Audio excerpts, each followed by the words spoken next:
Udumo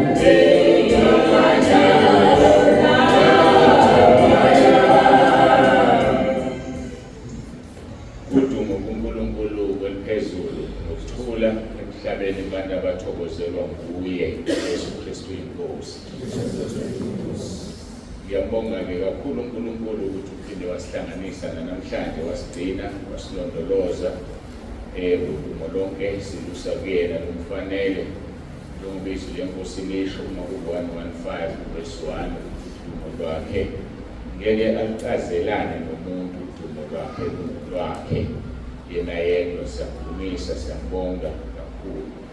Thobeke-ke ngibingelele abefundisi nikhona ngothilwenu omama abefundisi abefundisikazi tusajwayele zikhona ney'ntombini ey'nsizwa ukukhula iy'nkonzo zabefundisi. Hawu sithi ngene ngewindi mina ngazi ukuthi kukhona abefundisikazi nomama abefundisi. Ukuya masithi umama umfundisi ushade nomfundisi, masithi umfundisikazi usangaba owesifazane ongashadile kodwa umfundisi. Mangiyamangala-ke mina senibonela i-YouTube wami. Hawu bakithi bathanda hawu ngizokubiza nje ungeke mhlawumbe YouTube akubizi impela. Mina ngithi ngiyayilungisa lento ukuthi intombi ney'nsizwa zikho khona befundisi abavangeli hhayi-ke wena uthi hhayi nikhona nini. Siyabonga-ke bethini bekhona. Siyabonga uNkulunkulu kakhulu. Ngiyathemba abafundisikazi bonke baphatheke kahle ngokuzayo. Uma nifisa siphinde nomema angiqale ngalo mbuzo, siphindeni futhi ngokuzayo. Hayi kungcono-ke ngibona ngoba into engathi ngisho njalo babe baningi abefundisi kusuku olulodwa ngoSepthemba unyaka odlule. Bancane-ke manje masekuyinsuku ey'ntathu kanti nalapho ngangibuzile ukuthi lwanele usuku olodwa noma zande iy'nsuku, bathi abefundisi azande iy'nsuku. Nakho-ke abekho bakhona-ke kodwa nokho abaxolisile engeke ngibasho-ke ngaphandle kwabala ekhaya okufanele ngibasho ngoba niyamangala nje. Nembezo uma ngekho beshumayela uBabuZulu uBabumthembu babi kanti laba bantu. Bayasebenza uBabumthembu usemsebenzini angangaka uqeda unyaka kuwo akakwazi ukuthola iy'nsuku. uBabuZulu usemsebenzini omdala bakuwo kodwa kufike isikhathi la bemshintshela kwenye department edala ukuthi angabe sakwazi ukwenza into ayithandayo njengoba kade yenza kuqala. Usathanda ukuyalwa-ke ngendlela ey'ningi. So-ke kuyabaxolisela-ke nomprofethikazi uMkhondo uthisha bayafundisa njengoba kuvalwe iy'kole nje ku-matric. So bonke laba abantu engithi uma ngingekho bathatha indawo yami la abekho enkonzweni yabaxoliselayo. Asiqhubekeke ngoba kufanele manje kusakhanya. Sekufanele ngibuyele laphayana-ke ukuthi-ke ngicabanga ukuthi kuhle sisebenzise iviki lokuqala ku-October, iy'kole zivaliwe, uNkulunkulu esigcina yonke iminyaka. Ngiyacabanga ukuthi iviki lokuqala October liqondana nama-10 days ey'kole. So-ke yonke iminyaka sivele sithi nje iy'nkonzo zabefundisi zisevikini lokuqala ku-October. Angazi noma ngicabanga kabi yini. Lokho kokwenza ukuthi-ke sazi ukuthi evikini lokuqala, kuLesibili lokuqala kuya kuLesine lokuqala sihlangene nabefundisi. Zithi iphume imemo kodwa umuntu ebezilungiselile azi ukuthi kuzoba kanje. Ngoba uSepthemba esikhathi esasinazo ngawo odlule uney'nkinganyana ey'ncane ngoba ungasekupheleni kwenyanga kuba nezinto ey'ningi ey'qhamukayo. Kanti kuhle uma kuqeda ukuphela inyanga izinto ey'ningi suke sey'hlelekile. Angazi-ke noma ukhona nomqondo ohlukile kunalo engubekayo, cela phakamisa isandla awubeke ngoba ayikaqali inkonzo kodwa sixoxa ngekusasa lalezi nkonzo.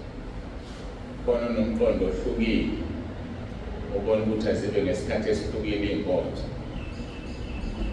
So siyavumelana sonke ukuthi iviki lokuqala ku-October sikholwa ukuthi zobe zivaliwe iy'kole kuyona yonke iminyaka uJesu engakabuye lana ibandla. Ngithobeke kakhulu-ke, ngiyathobeka ngifundise ukuthi nifike nibe khona. Ngithanda ukuyigcizelela leyo nto ukuthi uNkulunkulu usebenza ngendlela ey'ningi.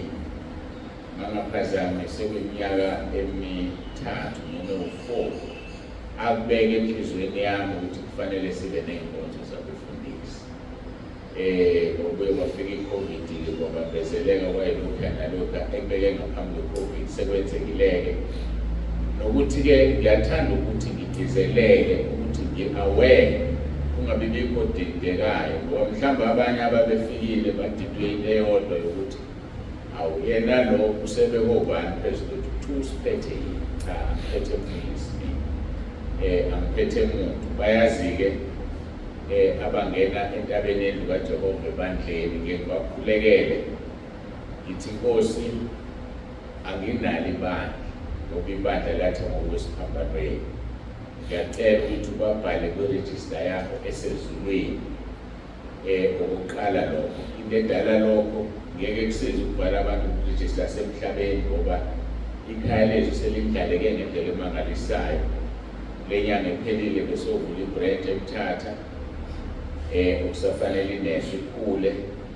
Ngonyaka ozayo uNkulunkulu masigcine yovula eCape Town, ikhona eGauteng. So umsebenzi uyanda, indaba ye-register ngeke isebenze. Ngiyamcela ukuthi uNkulunkulu abhale umuntu ongena ebandleni ephuma ekhaya lethu ebengaphumile kwi-register yasezulwini. Bese number 2, ngicele ukuthi uNkulunkulu i-protection ayibeke phezu kwebandla lasentabeni yendlu kaJehova ayidlulisele kuleli lungu elifikayo elisha. Number 3, bese ngicela ukuthi uMoya oNgcwele asiphathele yena ngoba mina ngikwazi ukuphatha umuntu ngoba ngidalanga umuntu. Angizuqhamuka-ke sengiphethe abantu, so akekho umuntu ophethwe yimina nje. Kahle kahle nje ngifele into engisho ngibukisa le ndaba ukuthi bafundisi nikhululeke ngoba ukuthi bandakaniphethe. Cha, angikwazi ukuphatha umuntu. Umoya oNgcwele uphatha umuntu uNkulunkulu uyazi ukuthi wena mawuthintwe la uyathungala, mawuthintwe la uyalimala, mawuthintwe la uyajabula. Mina ngazi, so akekho engithanda aqhubeke ngami ngoba ethi uphethwe yimina. Akekho umuntu ophethwe yimina. Nakhona ebandleni uNkulunkulu athi ngilisungule elakhe, angiphethe muntu, baphethe umoya kaNkulunkulu. Ngigcizeleleke leyo nto sikwazi sonke ukuthi cha, angahamba umuntu athi kodwa leli ikhehla selibeke phezu kwethu ucabanga ukuthi lisiphethe. Mina nginebandla la, cha, ngiphethe muntu. Usiphathele umoya oNgcwele nje, usiphathele uNkulunkulu. Siyabonga kakhulu-ke, sithobeka ngani nonke enifikile nabakhona. Siyathobeka, siyambonga uNkulunkulu kakhulu. Ngiyathemba-ke ngokuzayo nomema nabanye abafundisi. Ukwanda kwabafundisi ngokuzayo kuyobe kukhombisa ukuthi ngiphatheke kahle. Ukuncipha kwabafundisi ngokuzayo kuyobe kusho ukuthi angiphathekanga kahle. Eyami i-homework engibhekene nayo ukwandisa izindlu zokulala. Ngagcizelela ngamabomu ukuthi kuzolalwa e-church hall ngoba ngangizama ukuthi angabi bikho umfundisi ozozithola ephathwa kangcono ngoba nakho yena ukhuphelwe somewhere. So abazi nje abantu ukuthi akho umfundisi ozokhuphelwa noma yikuphi, akuze umuntu owazi usizolala la e-church hall sonke. Besingeke silale sonke-ke abesilisa nabesifazane. Kufanele kufike la hlukanwa khona, kwahlukaneka. Kodwa ngiyafisa kona ukuthi sizande izindlu nezabesifazane zibe khona ngendlela uNkulunkulu azosisiza ngayo esizokwazi ukuthi kube nembhede kulaleke embhedeni. Kodwa-ke manje ngilekelele emkhulekweni uNkulunkulu uyaphendula, sikhonza uNkulunkulu uphendula. Ngiyabonga-ke, ngicabanga ukuthi emizelweni ebengingaba nazo kolwami uhlangothi sengidlulile kuzona. Ngiyacabanga ukuthi ekugcineni-ke ngacela-ke ngathi abefundisi ngicela bakhethe umfundisi ozobakhulumela emva kwenkonzo thina-ke ngapha-ke sokulunye kumaMonsibane asibongele. Ngiyathemba ukuthi uphethile lokufundisa, seniyazana manje, seniyakwazi ukukhombana, seniyakwazi ukuthi hayi simani bani siyazi uzosimela. Manje ngakakwenzi-ke angidluleke. Ngizocela-ke ukuthi sithule kancane bese silungele ukuthi singene enkonzweni ngoba sidlulise le ngxoxo le ebikhulunywa. Ngicela ngifisa ukuthula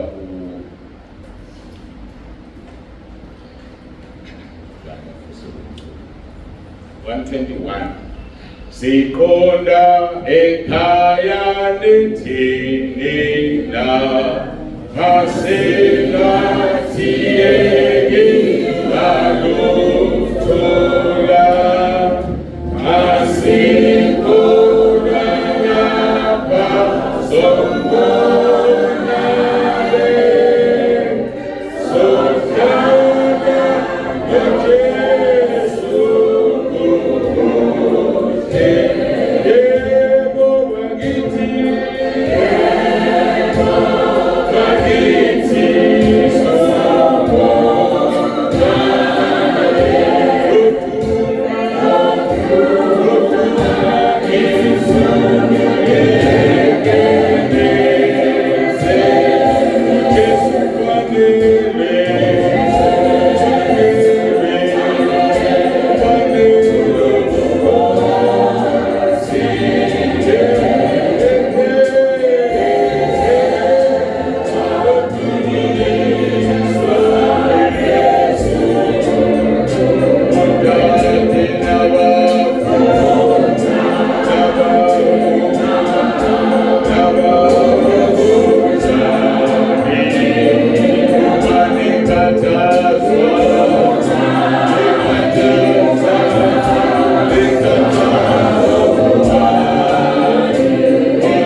Baba wesongcwele khulula loya naloya aqonde uNkulunkulu wesongcwele kuyizwi lakho elizotshalwa empilweni zethu. Mhlumise Baba wesongcwele noma sesiphumile kule ndawo, kodwa sizwele amandla akho esiphethe egameni likaJesu, esinqobela izimpi nezimo zonke ezingavuka endleleni uma sisuka kule ndawo. uNkulunkulu ongcwele, londoloza imiphefumulo yethu ngamunye ngamunye, siyotshala konke Nkosi ofisa sitshale ezweni. Wena usenkosi ofisa bonke abantu bafinyelele ekwazini iqiniso. Hamba nazi Moya Ongcwele endleleni yonke egameni likaJesu Kristu Nkosi yethu. Jesu Kristu inkosi. Amen.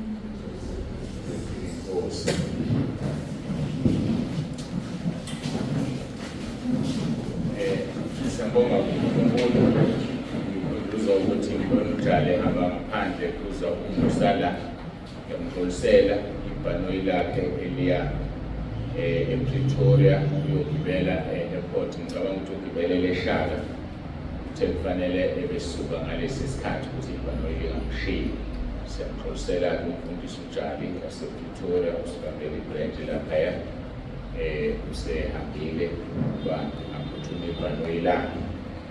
Sizoya ezweni lenkosi leli umgogodla wethu Timotheo wokuqala chapter 2 verse 4. Timotheo wokuqala chapter 2 verse 4. Ofundeka-ke kanje: othanda ukuba abantu bonke basindiswe bafinyelele ekulazini iqiniso.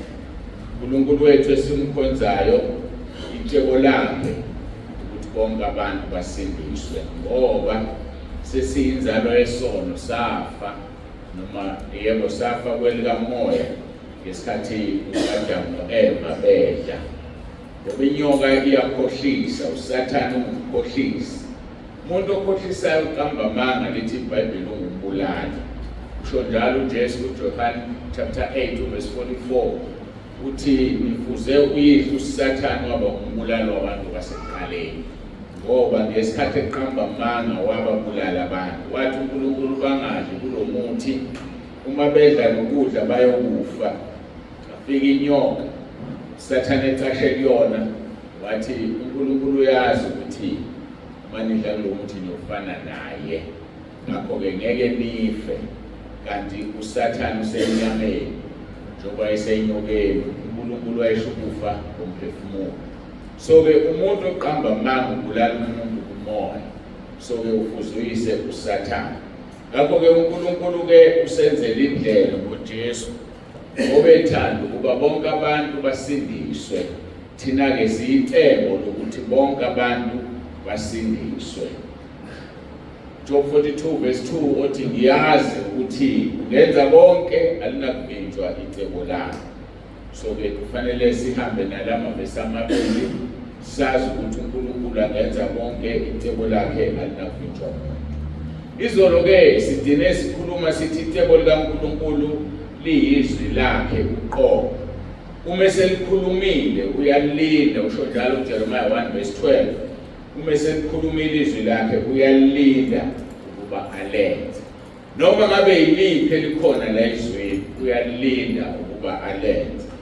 Saphinda futhi sasho lapha kuMahubo 138 verse 2 ukuthi ukhulisile izwi lakhe ngaphezulu kwegama lakhe. Ingakho-ke lilinda izwi lakhe ngoba ulikhulisile ngaphezulu kwegama lakhe. Siyazi-ke sonke ukuthi izwi lakhe lingulizwi. Ulizwi uyinkosi yethu uJesu Kristu. Ngakho-ke lokho kusinika ukuthi sazi ukuthi icebo likaNkulunkulu linguJesu, ngoba icebo likaNkulunkulu liyizwi lakhe. Ku-Efesu chapter 1 verse 5 esimthikile futhi kancane uthi wasimisela ngaphambili ukuba sibe ngabantwana kuye ngoJesu Kristu, njengalokhu kwaba kuhle kuye ngentando yakhe. Simisela ukuthi sibe ngabantwana ngenkosi yethu uJesu. Ukukhumbula kuJohane 1 verse 12 izwi lenkosi lithi bonke abamamukelayo uJesu wabapha amandla ukuthi babe ngabantwana bakhe. Labo abangazalwanga ngentando yomuntu, intando yendoda nangentando yegazi, kodwa bazalwa nguNkulunkulu. So uma ufuna ukuba umntwana kaNkulunkulu, yamukela uJesu, uzalwe kabusha Nikodemo wathi umuntu angazalwa kanjani ngobusha? Ngabuya buyele eswini sikamama wakhe na? Wathi uJesu umuntu engazalwa ngamanzi nangomoya ngeke angene embusweni kaNkulunkulu. Into ebuhlungu-ke kunamagama asho uJesu mayezosho lokho uthi ngiqinisile ngithi. Uma istatement ezosisho uJesu aqala ngokuthi uqinisile, ngiyathanda nokulibeka izinceku zikaNkulunkulu ukuthi inkomo ingazala umuntu ngeke sishintshe leso statement. Ngeke sishintshe nangembuzi. Uma ethi ngiqinisile umuntu engazalwa ngamanzi nangomoya ngeke angene ezulwini ngoba ngeke angene ezulwini. Singabaholi-ke abantu bafowethu bengangenile emanzini ngoba uNkulunkulu ushilo ngendodana yakhe. Uma umuntu engazelwe ngamanzi nangomoya ngeke angene embusweni wezulu. Ngeke ngiyicaciseke uma ngisembhabhatisweni ukuthi ukuzalwa ngamanzi nangomoya izwi likaNkulunkulu lingamanzi. Kusho njalo Efesu chapter 5. Ngakho-ke ukuzalwa ngamanzi kuwu-2, ukuzalwa ngezwi, uhlathwe yizwi, nokuthi emva kokuzelwe ngezwi bese uyabhabhadiswa. Emva kokubhabhadiswa uzalwa ngomoya, ngoba uNkulunkulu umoya, ufuna bonke abakhuleka kuye bakhuleke ngomoya. Uma ungakhuleki ngomoya umkhuleko wakho awuphenduli, kodwa uyaphendulwa kuphela uma sikhuleka ngomoya. Ngakho-ke uNkulunkulu wethu wasikisela ngaphambili ukuba sibe ngabantwana kuye ngoJesu Kristu inkosi yethu. Njengoba ethi uJesu indlela neqiniso nokuphila, uJohn John 14:6 uthi indlela neqiniso nokuphila akekho ozoya kuBaba ngaphandle kwakhe. So-ke sithola ubuntwana ngoJesu, sithola ubuntwana through uJesu Kristu. Uma sibheka baseGalatia chapter 4 uverse 4 lithi kepha lapho sekufikile ukuphelela kwesikhathi uNkulunkulu wathuma indodana yakhe izelwe ngowesifazane, izelwe phansi komthetho. uNkulunkulu wathuma indodana yakhe izelwe ngowesifazane ezotakula abantu abazelwe ngowesifazane, ezotakula abantu abazalwe phansi komthetho. Yini ukuzalwa phansi komthetho? Ukuzalwa phansi komthetho ukuzalwa ngale ndlela ejayelekile ukuthi kuyohlangana umuntu wesilisa nowesifazane bese kuzalwa umuntu. Sizelwe phansi komthetho wamiswayo. So-ke uJesu naye wabiza ukuthi azalwe ngowesifazane, azalelwe phansi komthetho ukuze ahlangule abantu abazelwe ngokomthetho, ukuze asindise abantu abazelwe ngowesifazane. Kodwa ozothola kwesinye isikhathi intando yendoda edala ukuthi lo muntu atholakale azalwe. uJesu-ke wakhetha ukuthi azothabatha umzimba. Ngamanye amagama, njengoba ngisuke ekuthenini izwi likaNkulunkulu liyitheko likaNkulunkulu.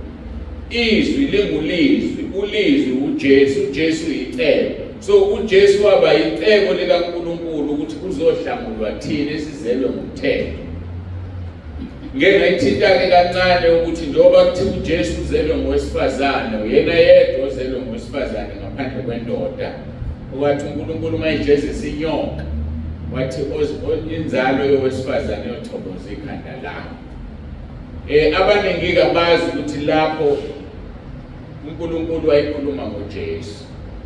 Isiprofethi wayeprofetha ukuthi kuzofika uJesu etshela inyoka enguSathane, wena ulimaza isithebe sakhe kodwa yena uyothoboza ikhanda lakho, lo oyoba inzalo yowesifazane. Kwenzekile-ke sesiphambanweni bamlimaza bamgwaza. uNkulunkulu kwakufana nokuthi bashaya isithembe nje, kodwa yena ngesikhathi enqoba ithuba evuka wayenqoba uSathane. So-ke walithoboza ikhanda lesithe singuSathane. Ngakho-ke bazalwane, uJesu uyena oyicebo likaNkulunkulu. Sikhulume kakhulu ngaleli cebo namhlanje, sigxila kulona ngqo ukuthi icebo likaNkulunkulu uJesu. Siyabonga uNkulunkulu wasipha igama livele likhona kodwa walambula elithi uJesu Kristu inkosi. Ngoba uma ubiza lelo gama akukho kungenzeki, phela kwenzeka icebo likaNkulunkulu. Uthi-ke uGalatia 4-ke ngicaphunayo, kepha lapho sekufikile ukuphelela kwesikhathi Kwabona lokho kugcwalisa igama esike salisho sathi icebo likaNkulunkulu liyalindwa. Icebo likaNkulunkulu linesikhathi. Lithi-ke lapho sekuphelele, sekufika ukuphelela kwesikhathi, uNkulunkulu wathuma indodana. Akayithumanga noma ngasiphi isikhathi, kodwa ngesikhathi sakhe. Verse 5, ukuze ihlenge abaphansi komthetho ukuba samukele ukuma kwamadodana. Ngoba asikwazi ukwamukela ukuma kwamadodana siphansi komthetho. uJesu uthi akazile ukuzochitha umthetho kodwa uzowugcwalisa. So ukugcwalisa kwakhe umthetho ukuthi la umthetho unekhala khona awugcwalise. Njengoba umthetho siyawazi uthi umthetho umuntu olala nowesifazane bengashadile naye uyaphila. Kodwa uJesu uyadlula lapho uthi ukuko wesifazane amkhanda ukuphingile naye. So inkinga ke leyo edale ukuthi kahle kahle ukususwa komthetho izinto zaqina, laqina ibhawodi kunomalithanga. Wabuka into yomuntu wayifisa usuyintshontshile, akudingi ukuthi uzuyintshontshe ukuze ube necala lokuntshontsha. Ngakho ke uJesu ufike ukuze ahlenga abaphansi komthetho ukuba samukele ukuma kwamadodana. Lokhu ningamadodana uNkulunkulu uthumile umoya wendodana yakhe ezinhlizweni zenu omemeza ethi Abba Baba. Uyasho umoya kaNkulunkulu enhlizweni yakho ukuthi Abba Baba. Leli gama elithi Abba Baba liyamangalisa ngoba liwolunye ulimi. uAbba usho baba. Uma nomoya kaNkulunkulu ubiza leli gama uthi Abba Baba. Khona into eyenzakala ngaphakathi, khona okukhala ungakhali, khona ukuba uJohn kuJesu, khona uthando lwakhekayo ngoba ukusho ngomoya kaNkulunkulu senhlizweni yakho uthi Abba Baba. Uthumeke umoya wakhe ezinhlizweni zethu kuba athi sikwazi ukuthi Abba Baba. Bese ku verse 7 njalo ke awuseyinceku kepha usuyindodana. Kepha usuyindodana uyindlalo yifa futhi ngaye uNkulunkulu uJesu. Sizindlalifa ngaleli cebo likaNkulunkulu eliJesu. Ngakho ke inkosi uJesu iyicebo likaNkulunkulu. Ngaso sonke isikhathi njengoba ngeke ngathi iGreat Commission kuMatthew 28 lapho ethi uzoba nathi kuze kube sekupheleni kwezwe. Icebo likaNkulunkulu lizoba nawe, ngeke likushiye, ngeke likulahle. Uthi uNkulunkulu kuJoshua 1 verse 5 njengokuba nganginayo uMose ngizokuba nawe izinsuku zonke zokuphila kwakho. Akukho umuntu oyoma phambi kwakho. Uma singakhumbula lezo zinto sobhekana nanoma nani esihlangabezana naye. Ngoba yena yedwa uthanda ukuba bonke abantu basindiswe bafinyelele ekulazini iqiniso. Kodwa manje akasakwazi ukuzenzela izinto. Ngiyakhumbula ukuthi kunomkhuleko engazi ngawuthatha ngoba uphezwini. Kodwa mangeke ngawukhuleka umoya wami uba mnandi. Ngiyajabula. Umkhuleko othi inkosi wahamba emhlabeni. Kunendawo ofisa ukuya kuzo ukwazi ngoba isikhathi sakho sakuphelele. Thatha lo mzimba wami usebenzise uye la ufuna ukuya khona. Yabo mangeke ngakhuleka lo mkhuleko kuba mnandi ngoba ngiyezwa ngiyimza ukuthi cha uzomsebenzisa futhi uyamsebenzisa. Masingaba nalezo zinto naleyo nto engqondweni yethu befundisa ukuthi uJesu kunendawo afisa ukuya kusona akakwazi ukuya, uthembe thina. So mayithembe thina asibe ngcwele phambi kobuso bakhe. Ngoba uzothola ukuthi uyakhuluma. Sengizokhuluma ke ihlanganise nalaba ke engithe bayangihlaza bayavela. Ngoba uzothola ukuthi nabo uNkulunkulu uyababiza ufuna ukubathuma kodwa izwi abalizwi.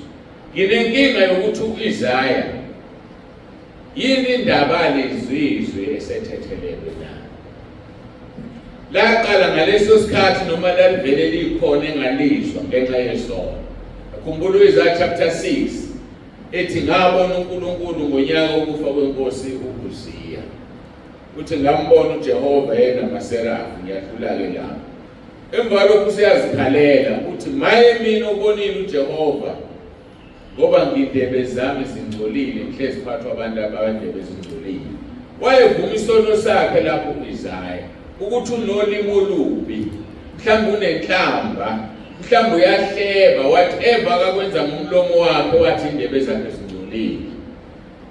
uNkulunkulu wayesethumele elinye lamaserafi lathatha ilahle livutha ngodla we-altare lafela libeke emlonyeni wakhe lathi usuhlanjululiwe ezonweni zakho zonke. Lithi izwi lenkosi wami makuqeda ukwenzeka leyo nto wezwa izwi lithi siyothuma abantu banoyokusiyela na. Yile nkinga enginayo ukuthi leli izwi lavele likhona yini engalizwi lizayivinjwe izono noma walizwa ngoba esekulungele ukuthuma na. Ngamanye amagama ngizama ukuchaza ukuthi baningi abantu uNkulunkulu ufuna ukubathuma abalizwi izwi ngenxa yezono, ukubizwa ukuthi shiya isono ukuze ulizwe izwi ngoba uNkulunkulu ngeke akusebenzise. Ingakho kunezwi elithi baningi babiziwe kodwa bayintosana bakhethiwe. Ngoba uyasibiza uNkulunkulu sibaningi but there are very few are chosen. Bambalwa ngelendlela emangalisayo. Kodwa-ke masikwenze kuqiniseke ukubizwa nokukhethwa kwethu. Kusho njalo izwi lenkosi lapha ku1 Peter. Kwenze kuqiniseke ukubizwa nokukhethwa kwakho. Wenze njani ukuze kuqiniseke na? Ngenze example yomuntu ofuna umsebenzi. Ufuna umsebenzi uapplyile bese beyakufonela bethi ngelanga elokuthi woza for interview. Ungayi lapho ukubizwa nokukhethwa kwakho kwenza ize ngoba uyanga ku-interview. Kufanele uye phela ku-interview kwinhlolo khona bayokubona. So-ke izwi lenkosi-ke lithi akube yilona noyakwenze kuqiniseke ukubizwa nokukhethwa kwakhe. Asizuhlala phansi singabefundisi singasebenzi, kodwa kufanele siwenze umsebenzi kaNkulunkulu, silenze icebo, siqinisekise ukuthi sibiziwe, saqeda ukubizwa sakhethwa. Ngoba khona ababiziwe kodwa abakhethwanga. Ngoba nasemsebenzini kubizwa 50 for interview kanti mhlawumbe ama-position awu-5. Bonke laba abanye benzani bayaphelezela. So-ke nasenkosini kunjalo. Mhlawumbe ngiyichaze le nto engingayikhuluma ngisho futhi la. Khona mhlawumbe bazothinteka abayile nto engizoyisho la. Kunento eyenzakalayo ekhaya lezwi engiphethe kabuhlungu kodwa nginamandla phezu kwayo. Singabantu abawu-5,500 ngaphezulu kwevili 5,500. Sitelile ukuthi abantu abangene kwi-Telegram bawudownloade bangene egroupini bese kuyama singacommunicate ngayo. Abantu ngidine ngibona ku-700 and something out of 5,500. Kudalwa yini lokho na? Ngaba izathu eziningi, abanye abayilaleli inkonzo, waba namahloni mhlawumfaka ukuthi athi angithandi ukuphela. Omunye uhlezi khona le button elapha ya ethi uyayimute, you mute the group, uyivala umlomo, uhlale egroupini ungangeni inkonzo, thina esila sithi ukhona egroupini. So kuyacaca ukuthi kugcwele lonke lolo hlobo lwabantu bese kwakhona laba aba-brave abaphumayo ba-exit group. Kodwa abaningi nje bahlezi uma out of 5,500 ewu-700 kuphela. Ngisho sengishilo ngathi uma ivalwa le namba usala wedwa wena ekhaya lezwi esiku-WhatsApp kwasuke sishintshe iy'nkonzo siy'faka ngapha still hayi abantu abezwa kusho ukuthi abekho. Iy'nombolo ezibuhlungu lezo ezithi kusho ukuthi abantu bawu-700. Ngiyakhumbula ngelinye ilanga simemezela umkhosi abantu be-reporter bafika ku-700. So kusho kahle kahle abantu aba-active bawu-700. The rest ayikho ikhona. Engifuna sikuzwele uma ethi uJesu baningi babiziwe bayingcosana bakhethiwe, kusho ukuthi kuyoba inhlanhla mayekuye uJesu awuthathe u100 out of 700. So uyabona kusho ukuthi ikhalezwi alikho likhona. Kuyoba inhlanhla kusho u100 out of 700. Lo 700 esewukhipha 5,500. Kwangathi uNkulunkulu kangasisiza nami nawe sibe yilo 100 singasali. Okusho ukuthi abantu bazosala. Bakhona nje bayizithunzi. Khona into ebuhlungu angibeke ngoba wayambuka uNkulunkulu. Khona into ebuhlungu ngiyafisa bonke labo uNkulunkulu abathintile ukuthi bangenise okweshumi basekele umsebenzi kaNkulunkulu babe serious bamkhonze uNkulunkulu. Ngiyafisa angazi ngingenza kanjani ngoba sikhonza uNkulunkulu oyisimanga. Akanqeni uNkulunkulu ukulanda umuntu oyisigwili lapha amlethe ekhaya lezo azokhipha okweshumi enzele ukuthi sikwazi ukwakha indlu, sikwazi ukwakha amashawa, senze zonke izinto aqeda umlahle esifokweni. That is the God we serve. Enzele into umuntu ayenzayo ukuthatha umoba umfimfithu ukhiphe wonke ujuice bese uyaphimisa. uNkulunkulu ke lo. So yikho ngithi ngiyafisa babe serious ngoNkulunkulu ngoba bayokusekela umsebenzi kaNkulunkulu. Ngenhlanhla enkulu nama ngidlali ngale mali ngenza izinto ezibonakalayo kodwa umoya wami uyadabuka ukuthi Nkosi yami kungabi umuntu olethelwe ukuzofinance umsebenzi uthatha uNkulunkulu amlahle esifokweni. Hayi ngoba uyakwenza lokho wakwenza kimi ngesinye isikhathi kodwa ngisho ukuthi ufaka esifokweni kodwa ngeke ngithi ke uNkulunkulu wangondla ngegwababa. Mangaphazama ngo-2014 wafika abazalwane abathile, omunye wabo wayenemali. Ibandla ngaleso sikhathi lalingakwazi ukuhlanganisa 2,000 rand okweshumi. Mayefika lo wafika wangena wakhipha 5,000 February no March wakhipha wadlula ibandla lonke. Ngajabula bala nami athi ngonyaka u60,000 ashuthi ngizoyakhe sasakhonzela endlini encane. Kodwa bathola ukufika iphasika, bafika iphasika baba baningana abantu sathenga sadla saqeda 27 April onge weekend ngoba ilo weekend ngabiza enye imvuselelo kwadliwa kwaqedwa ngoba abantu bezalwane uNkulunkulu angiphe bona laba abaphansi angibasoli mangithi ongahlanga 2,000 ingoba kwakungekho kona besebenza umsebenzi ebanikezwe kweshumi okuncane. So ngithema kudlula uApril mawuphela uApril ifanele lethu 5,000 walethu half 2.5 indoda ke kwenze njani namhlanje. Anginalo ilungelo lokubuza ukuthi wakhipha kweshumi okuncane ngayithulele. Wathi makuphela uMay akwangaphuma lutho yayisiyavaleli izinto. Ngakhala kuNkulunkulu Nkosi yini kwenze njani na? Wathi yamazwi Eliya ngamondla ngamagwababa nambe ngikodla igwababa lakho leli. Ngiyabonga ukuthi udlalanga ngemali yami badlela abantu bangephasika babiza imvuselela abantu bangibadla. Usehambile ngekusathola. So ke ngamanye amagama yikho ngithi inhliziyo yami iyakhala ngcono abazongiswa. Bonke labo uNkulunkulu abathindile abangekiso kweshumi bangathi bangedlale ngokumusa nanesibusiso uNkulunkulu abanikeze sona. Usebenze ukwenze konke okwenzayo sifike isikhathi sokuhamba emhlabeni kwesifokweni. Angikufisi kwenzeke. Ngakho ke sikhonza uNkulunkulu onezindlela zakhe. Athi ufuna umuntu athembeke kokuncane bese mbeka kokukhulu. Ngimangale baningi abantu athi umuntu akunawo umsebenzi akusebenza icela umsebenzi. Ngenxa ukuthi kangena umfundisi wemali ube nombuzo ophelele enhlizweni. Lo ufuna umsebenzi nje. Umuntu mayekupha 50 rand yawukhipha no5 rand okweshumi. Uzokunika kanjani uNkulunkulu umsebenzi? Uhlulu ukuthembeka kokuncane mawuphika 100 rand uthatha 10 rand ubeke ukhipha okweshumi. Ngoba isikhathi asizuzithola izinto esizifunayo ngezathu esisodwa ngokuthi uNkulunkulu mina ngizotholani. Yini what is in it for me? Usuyishilo into oyifunayo mina uNkulunkulu kuzomsiza phi lokho. So kuyasiza ukucela ngokwethembisa. Uthi mawucela into uNkulunkulu uthi Nkosi ngicela ungenzele u1 2 no 3 mawusungenzelile ngizokwenzela ukuthi ulungise uHana.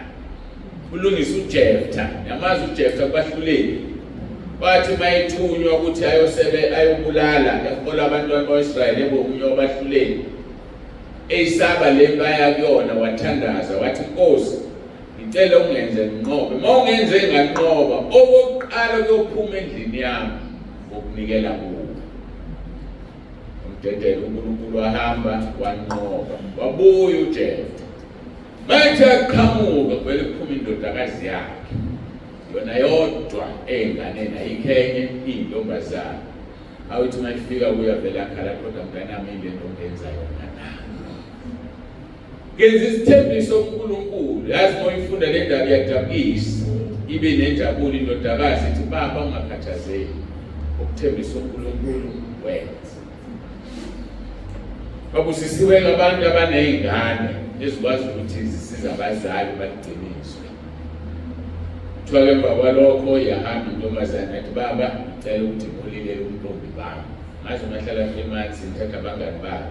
Kwakuyindlela leyo ukuthi uma etholilele umntombi bayo futhi phela siyazi ukondeka isangana. Ngenhlanhla-ke ezwini kwakubhaliwe ukuthi umuntu akayenze ukunikela ushiswayo.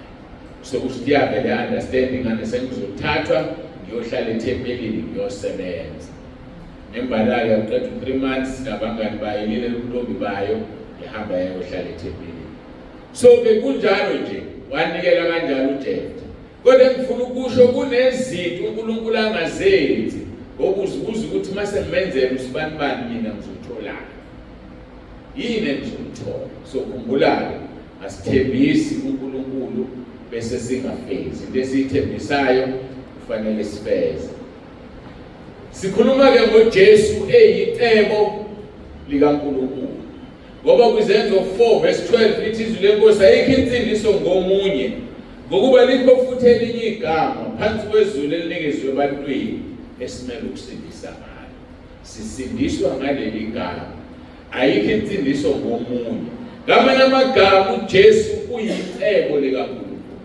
Umuntu omelene noJesu umelene necebo likaNkulunkulu. Abantu abamelene nathi masithi uJesu Kristu uyinkosi bamelene necebo likaNkulunkulu. Ngakho icebo likaNkulunkulu liuJesu qobo lwakho. Into engifisa uyazi-ke uyaliwa necebo likaNkulunkulu. Hayi usathana kakhulu. Ngeke ngayithinta ngathi usathane yikho esihlukumeza kangaka ngoba singumfanekiso kaNkulunkulu. Manje usathane uyamsaba uNkulunkulu. Uhlukumeza abantu ngoba uyazi mayithinta umuntu uNkulunkulu uyathinteka. Ngakho kasisukumnika ithuba usathane. Yithi-ke manje kuyaliwa necebo likaNkulunkulu. Ungamangali umuhlushwa. Ungamangali uma ushaywa kangaka. Nezethu ushaywa physically noma ushaywa ngomlomo. Mhlawumbe ushaywe ebandleni lakho ngabe wathi uthuthi. Khuluma ngokuvuma izono. Hayi ukushaya bakushaya, hayi abashayiwe. Balwa necebo. Hayi ungakhathazeki wena njengomuntu nje obona uma ungasishintsha istatement. Awuzoba umngani wezwe kanti izwi lenkosi lithi loyo umngani wezwe umeyisitha sikaNkulunkulu Jakobe 4 verse 4. So-ke masibe ngabantu abaprotectayo icebo likaNkulunkulu ngoba uyahlushwa, uyaliwa nalo. Ngakho ungamangali uma uhlushwa kangaka, akuhlushwa wena, hlushwa icebo likaNkulunkulu. Ungamangali uma ulwiswa kangaka, akulwiswa wena, ulwiswa lento iphethe. Ingakho umbhalo weHubo 1:9 verse 71 uthi kwangilungele ukuba ngihlushwe ukuze ngazi izimiso zami. So kunezimiso zikaNkulunkulu esizozazi ngokuhlushwa. Kodwa buyisite yodwa engqondweni ukuthi abahluphi mina abahluphi icebo. Nami amagama lawo angiqinisayo endleleni mase ngibhekene nezinkinga ekhaya lezwi lwangeke ngasho ukuthi bake bangidilike basho le. Uyazi ukuthi ngiyengithuba angikaze ngikhulume lokho. Ekhaya lezwi khona lonke uhlobo lomuntu ake khona amakholona ngiyengithuba. Kwenye indawo ngisuke ngifakwe yinini ukuthi ngithuba. Kodwa bese ngiyathuba. Yazi ukuthi khona abantu abangaqapheli. Alethi inamba yomuntu athi ngicela ungifakele nawe umuntu. Abese bheda ngenamba yodwa okudineni noma phakathi noma iphakathi nendawo. Ngiyithathe ngiyifake ngimthumele inkonzo ngithumele umuntu oro.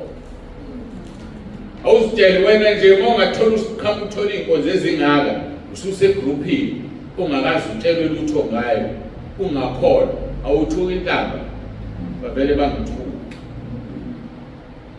ubani wena athi kahle kla bese kucala ukuthi lo unginike number wrong. So ke ziningi izinto engihlangabezana nazo ekhaya lethu kodwa kubizwa ukuthi ngazi ukuthi akuliwa nami kuliwa nempela. So musuvuma ke wena ukusetshenziswa ulethi number wrong yomuntu ngoba usetshenzisiwe usathane wena. Mina ngikwazi ukuyibhala ibe wrong ngezathu esisodwa ngoba itechnology vele ngithindezela inamba onginikile nginje ngesathi ithi ngibili siyele ifoni kuma contacts bese ngiyayisi mina okwami ukubhala igama lakho. So kanti inamba igama noma ungabhaleli kabani ama messages awaye egameni ayinambeni. So kusho ukuthi ke wena mawubhede inamba noma ngabhala igama elicorrect onginike lona kodwa inkonzo zizoya enambeni azikumuntu. So ke bese ngibuka abanye kuze kube 3 times iponte inkosi yami ufuna ngibekezele athi awuyaxolisa nansi yakhe ngipresse ngifake ngiqede ngithumele inkonzo akuphatha omunye maye ngabe omunye uthotha akayinakanga ke noma mhlambe inamba engasasebenzi account ezothi usibambana wakamfakini akayitholi inkonzo nkosi yami ngamfaka nje sengafunda nokushutha ngimshuthele ivideo ngimshuthele yonke into nenkonzo ngiyifake nangamfaka ngiyaxolisa baba akunika number wrong okwesingaki manje okwesithathu noma okwesibili umuntu oyedwa akulula lekhaya lezi ngiyakutshela mina kodwa ke kuba kubi kakhulu ke mase bekukhahlaza ngenhlamba kodwa bese ngi-understanda ngithi nami ngingakholwa ngilo yamuntu mhlawumbe ngizokwenza njalo ngoba yikho into ebuhlungu lokuyithola usegrupini ongayazi ubuhlungu ngempela. So asikufundeni yikho ke ngithi abantu abayibhale phansi nabo ngoba moyibhale phansi angifunde ekhulunywayo ngoba kuba lula ukuthi ubone ukuthi awuba umuntu kade ngimnike khona noma uyikhulumile usufuna iVN usayazi ukuthi yini. So ke uhamba kanjalo. Ngakho ke ungamangali mawuhlushwa akuhlushwa wena uhlushwa ithemba athi ke kwangilungele kuba ngihlushwa ukuze ngazi imiso zami. Athi verse 67 wekube lifanayo ngingakahlupheki ngaduka kepha manje sengiyaligcina izwi lakho. Yes, ngingakahlupheki ngaduka.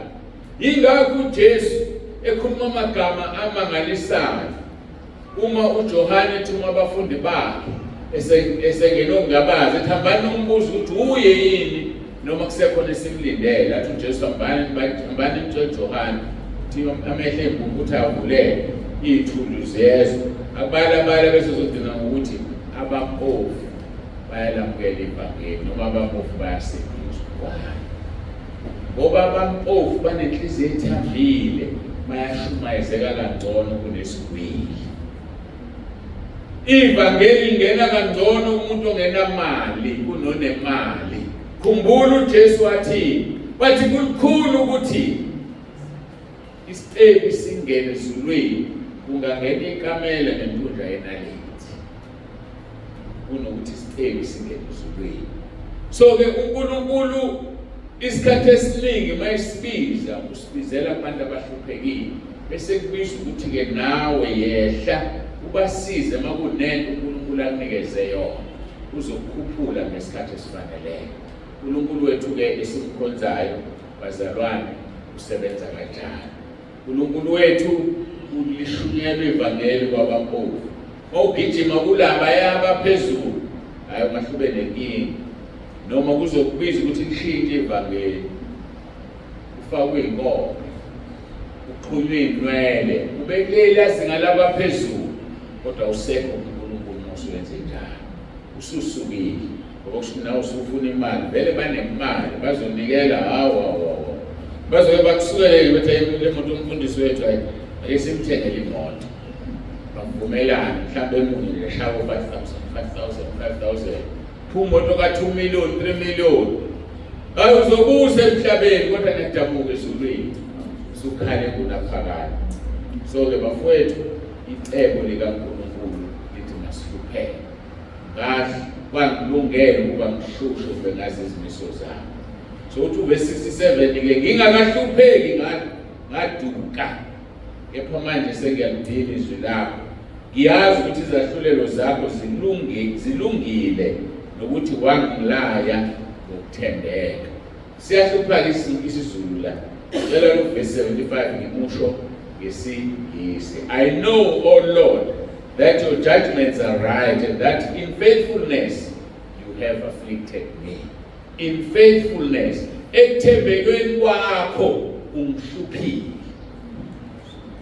Yabona ukuthi umbhalo waleli kubo ujulile ukuhlushwa kwakhe uthi kungukuthembeka kaNkulunkulu.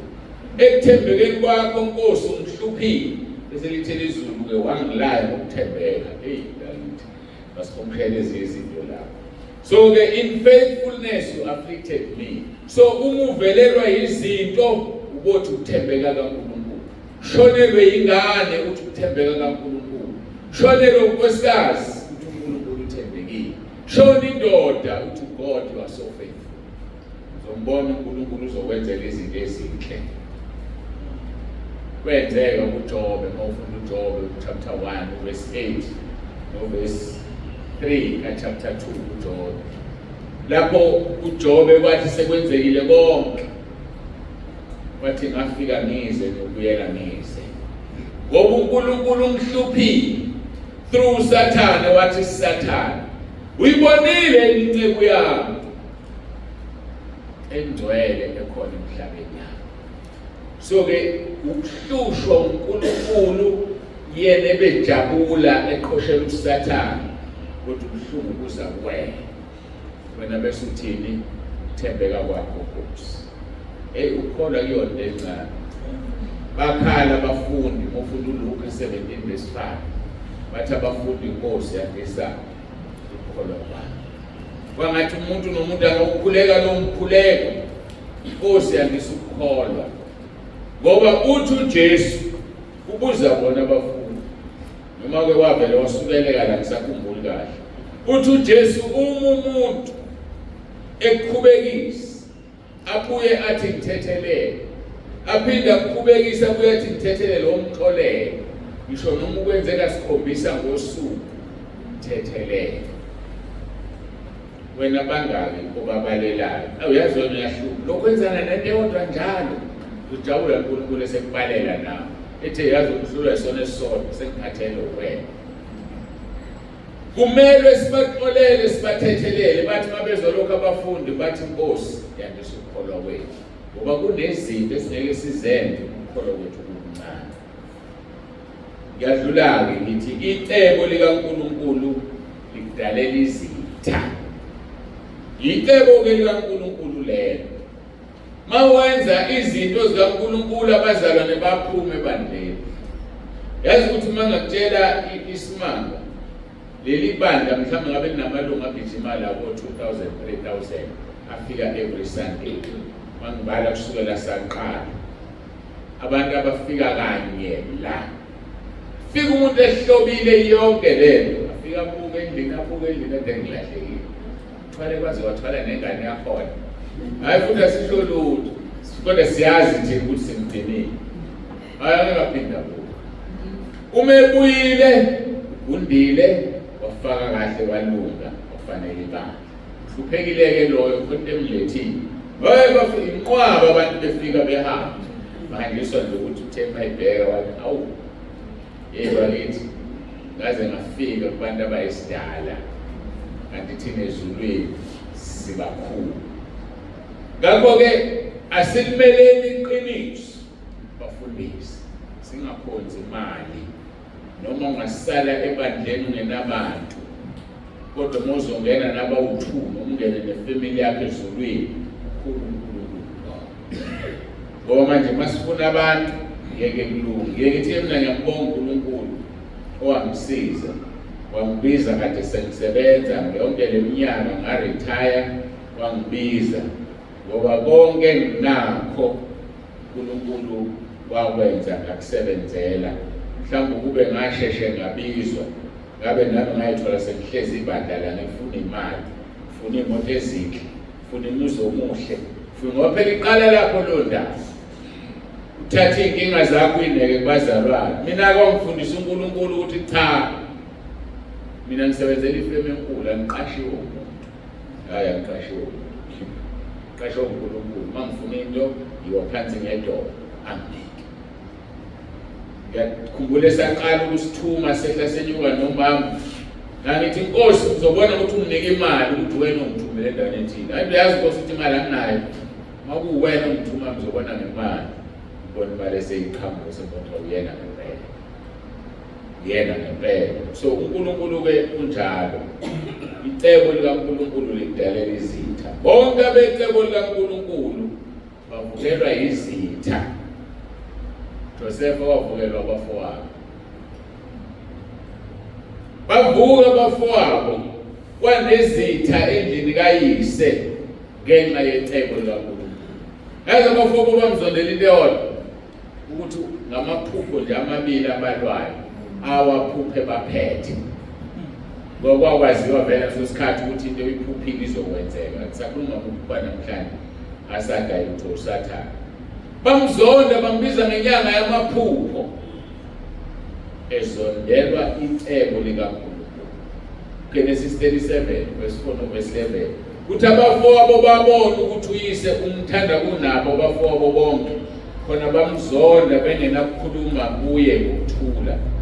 Abafowabo baba nomhawu ngaye kepha uyise wawalonda lawo manzi. Uyise amaphupho kaJoseph wayewabeka kodwa abafowabo bamzonda. Ngempela icebo likaNkulunkulu lidalela izitha. Waze wabuye ejele uJoseph ngenxa yecebo likaNkulunkulu. Molulandela nje siligijimisa. Bafowabo bagcina bemdayisile. Bathatha ijazi elihle lithungele babulala isilwane balibhixa ngegazi bawukhohlisa uyise. Bathi sitholele ukuthi ubulewe izilwane kanti bamdayisile. Hayi kodwa icebo lathi hayi noma ngingamdayisa. Kahle kahle kwakuyicebo lelo. Hayi kwakuyicebo. So ngesikhathi icebo lizokufaka enkingeni wena hlala ecebeni likaNkulunkulu. Mayifika lapha ya second in charge kaFaro yamthatha mbeka phezulu. Unkosikazi wabona igeza lenzi izofuna ukulala naye. Kodwa wecebo wathi ngeke ngilale nawe. Wahamba wayoboshwa. Kanti kuseyicebo lona lelo ukuthi seboshiwa uma zophatha iGibhithe abe unumber 2 in charge embaFaro. Icebo likaNkulunkulu lidlulise ezintweni ezinzima.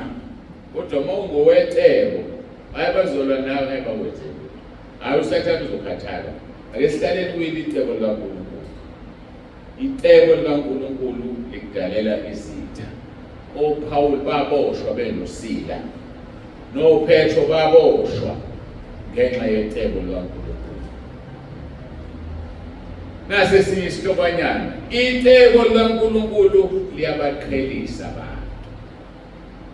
Yabona ke unga-understanda le ishaya abazalwane abaningi kanti baqheliswa yicebo. Ake si-analyze indaba kaJobe ngoba uJobe ngikhumbula ikhondoda ekahlupha njengayo emhlabeni. Mawuvula uJob chapter 19 siqala ku verse 13 lithi udedisile kimi abafowethu nabazana nami sebahlukene impela nami. uNkulunkulu lo uyabadedisa abantu. Sike sayithinta sikhuluma ngoAbraham ukuthi kwathi sehlukene noLothi wasekhuluma uNkulunkulu wathi le ndawo kuyo yiyo le ebengikuyizele kuyona. Uka uqalaze la kuphela khona amehlo akho yona yonke indawo. Owecebo udediselwa izinto ezizomenza angatholi icebo.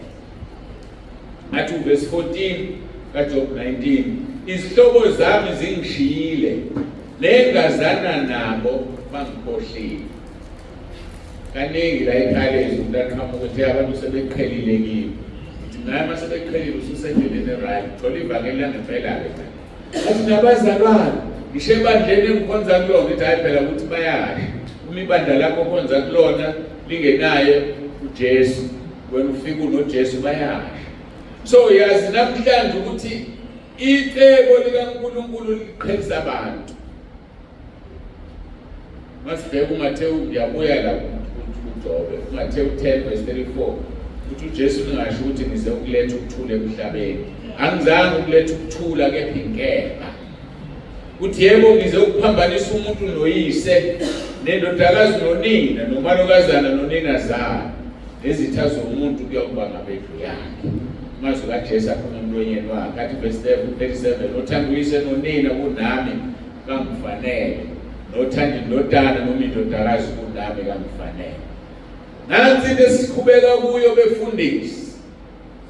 befundisa abaningi baphumile endleleni bekhishwa amadodana bekhishwa izingane ngoba khona le soft spot ngengane yakho fika uyifundise ingane yakho uqede vele ihambe yosebenza lapha kude ihola itshele imali ufike nabangani bayabaronga ukuthi uthi yakhuluma ikushikela ubuso nathi siyabona ufake ikhanda phansi uthini uNkulunkulu ngaleso sikhathi. Makuyintombazane iyasebenza ifike nomngane wayo wentombazane kanti bayathandana iyafaka ithenga igrocery endlini mhlawumbe sikuthengele nemoto ufake ikhanda phansi engathi awuboni kodwa uyabona ukuthi usunonqekile la ekhaya. Bashintile abafundisi beshintshiswa izingane uthi uJesu othanda uyise nonina kunami akangifanele nothanda indodana noma indodakazi kunami akangifanele nongathabathi isiphambano sakhe angilandele kangifanele. Ngiyafisa abakhulekiswe abafundisi abancane abanezingane ezincane ngoba lento esikhuluma ngayo ingane kwani izokhula izingane uqale zenze izinto ezingafuneki yokwenza njalo. Kuthiwa bayathanda laba abafundisa ngazi phela mina ngoba engakholwa uvela ngikwiza uNkulunkulu ngakene ebandleni ngizwa kushiwo. Kuthiwa bayathanda ukusola abazalwane ezifweni ingane yakho uma idla ama-drugs futhi awukholwa kanti ezakhe zisencane zizofika singasawadla ama-drugs seziwadla zimithise ebandleni aswele umgodi ocasha wayekufaka isibhaqa lepulpiti sengathi awukholwa kahle wena uma unengane ebheke eceleni. Yikho ngithi badinga ukukhulekiswa bakhulume babuye nganene ngoba isondo liyajika lithi liyajika isondo. Isasebenza kwakunesisho engangisithanda esithi be nice to people on your way up because you will meet them on your way down. Ngesikhathi ukuphakama uya phezulu baphathe kahle laba abantu badlula besataba bedabalaza la intebisweni.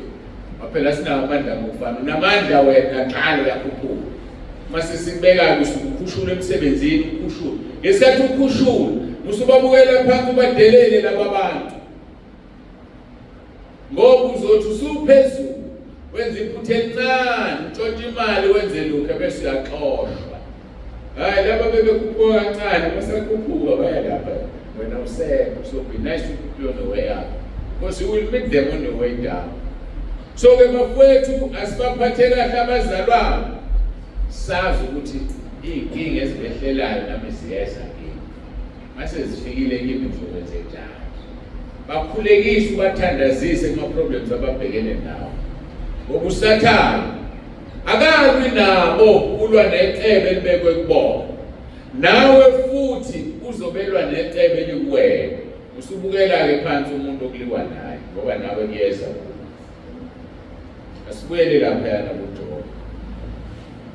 Uthi verse 15 ngibuyele ngicale kahle la. Udethisile kimi abafowethu nabazana nami sebahlukene impela nami. Verse 14 isihlobo zami zingishiyile nengazana nabo bangikhohlile. Verse 15 ubuhlungu. Verse 15 abagogobele endlini yami nezincekukazi zami bangishaya umfokazi ngingowezizwe emehlweni nami. Obani labise bethu ngenxa yokuthi uJobe usehlala ngaphandle vele amathumbu umzimba wonke phela khumbula sikhuluma ngaleso simo abagogobele endlini yakhe khona igama lokugogobala ukugogobala wawuthi uma urich ungwakwa Israyeli ubafukamela abantu abahluphekayo ngoba kwakuyisibusiso kubo. Naw laba abantu abagogobele bamshaya umfokazi uJobe emzini wakhe akaselutho nengcekukazi abezithume ezikholela amakuphela inyanga azimazi ukuthi uyini ngenxa yamathuba nokuhlushwa ngenxa kaNkulunkulu. Ngoba icebo liyabaqhelisa abantu. Athi verse 16, ngibiza inceku yami kayingiphenduli, ngiyayinxusa ngomlomo wami. Ucabange ubiza u-anti mhlawumbe lokuphathela ingane, ukuklinela endlini, umbize ngegama vela kusikile. Umzumnxuse, kanti liyasho iBhayibheli, ngiyamnxusa ngokuze ngiyacela phela Nkosi yami, ngiyacela ushanele la. Belisebenzi sikubuke kanje. uNkulunkulu uyasebenza, icebo lenzani? Yabaqhelisa.